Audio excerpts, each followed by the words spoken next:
अस्सलाम वालेकुम नाज़रीन, DH न्यूज़ में तव्हां सभिनी खे भली कार।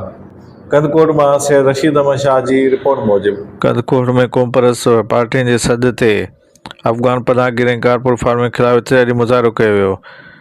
जस्किम जे सथे अॼु अफ़गान पनाहगीर ख़िलाफ़ एतिजाजी रैली ऐं मुज़ाहिरो कयो वियो। रैली में ज़िले सदर वलीदिनो सिंधी, रफ़ीक लाशारी, बिशाम सिंधी, अमीर सिंधी, बाबू सुमरो, असगर शौकत हुसैन ऐं ॿियनि वॾे अंग में शिरकत कई। एतिरा कंदड़ हथनि में प्ले कार्ड ऐं बैनर खणी अफ़गान पनाहगीरनि जी नेकाली ऐं सिंध जी ज़मीनुनि ते कारपोरेट फार्मिंग ख़िलाफ़ नारा लिखियल हुआ।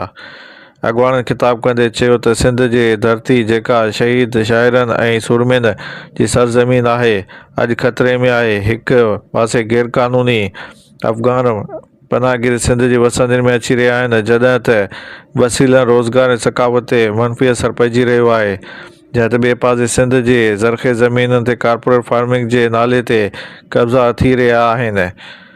अॻवाननि मुतालबो कयो त वफ़ाक़ी ऐं सूबाई हुकूमत फौरी तौर ते सिंध मां गैर क़ानूनी अफ़गान पनाहगीर खे नेकाली ॾेई कारपोरेट फार्मिंग जा मनसूबा ख़तमु करे ऐं सिंध हारियुनि ऐं ॻोठाणनि खे पंहिंजे वसीलनि ज़मीन जो मालिक खे तस्लीम कयो वञे।